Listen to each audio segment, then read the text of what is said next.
Hi, my name is Joseph Mayer, and today I want to talk to you about anaphylactic shock. What is anaphylactic shock? Well, it comes from two Greek root words. One, ana, meaning opposite, and two, phil, meaning protection. So anaphylaxis is an extreme, life-threatening allergic reaction to an antigen in which the body has become hypersensitive. It is characterized by life-threatening problems including airway constriction, breathing problems, and circulation problems. It is also associated with skin and mucosal changes. But what can cause a reaction? A few categories: insect stings, specifically wasps, hornets, bees, and bumblebees; food allergies, including but not limited to nuts, fish, eggs, milk, wheat, and soy. Some medications can cause it: antibiotics, local anesthesia, and then muscle relaxants. And then other categories include latex and cold. So how prevalent is the issue, specifically in the United States? While it's not a huge issue to the majority of the population, it is a growing problem. Chaban posted in her report that it is increasing at 2.2% per year, and I believe that was over a 4-year period that she saw that increase. And certain food is the most prevalent amongst all of the causes or problems with reactions. So in peanuts, 0.6% of the U.S. population is allergic to peanuts. Seafood, more adults are affected than children. As you can see, that 0.2% of children are affected, while 0.5% of adults are affected. And more women, when it comes to crustacean or have the shellfish allergy, almost double in women over men. So 2.6% of women are affected, while only 1.5% of men are affected.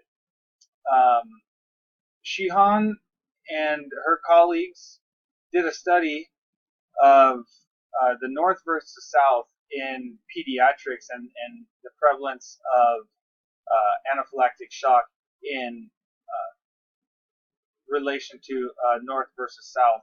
And they found that the worst area was the Northeast, and again, this was amongst pediatrics. And then again, North in general was higher than in South. Age groups affected, typically you will find by the time that a child is 2 years old that you'll know the allergies or what they're allergic to. So that 2 to 5-year-old range is really important. We'll go pre-2 to know, especially for food allergies, what to look out for, what to keep them from, and sometimes it decreases and sometimes it increases with age. What are some symptoms? Well, the respiratory symptoms can be shortness of breath, wheeze, possible hoarseness or cough, and then tachypnea, which is rapid breathing. You have circulation problems with hypotension, which is low blood pressure. You can have moist, pale skin, tachycardia, which is heart rate of 100 beats per minute, so a really rapid heartbeat. And then in some most extreme cases, you'll have cardiac arrest. Digestive problems, nausea, vomiting, and diarrhea. In your nervous system, you can have entanglement and possible loss of consciousness. And then skin and mucous membranes, pruritus, which is itch, rhinitis, which is runny nose or stuffiness, and then typically what most visible to people is the angioneurotic edema, so swollen eyelids or lips. So it's something that you can see amongst affected individuals. And then internally, you'll have the throat and the larynx will be swollen. So how do you treat and respond? Response: A, B, C, D, E. So we want to check the airway, check their breathing, check circulation, check to see if they got any extra disability, and then check the exposure. What was it that caused this? So first thing, once you've done that, remove the allergen. If you have a bee sting, then you want to remove the stinger.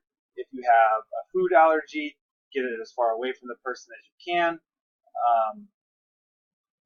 Administer an EpiPen, an intramuscular injection of epinephrine that can be also termed adrenaline. Most people who know that they're affected will probably be carrying something like this in a purse or a handbag or backpack. Call 911. Things can get worse, and so what we want to do is try and eliminate that from happening. Place the patient in a recumbent position. So laying somebody on their back is bad. It can collapse the lungs, make it harder for them to breathe, and so what we want to do is make it put them in a position that is easy for them to breathe. And then you can supply supplemental oxygen. Have that on hand if you, especially if you're a medic or an EMT or in a hospital setting. And then supplement an IV, so you can hook the affected individual up on an IV to replace some fluids. So how do we prevent and manage?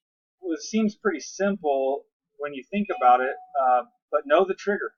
First thing you need to do is know what causes this, and sometimes you don't know, especially with children. They're young. They haven't been exposed before.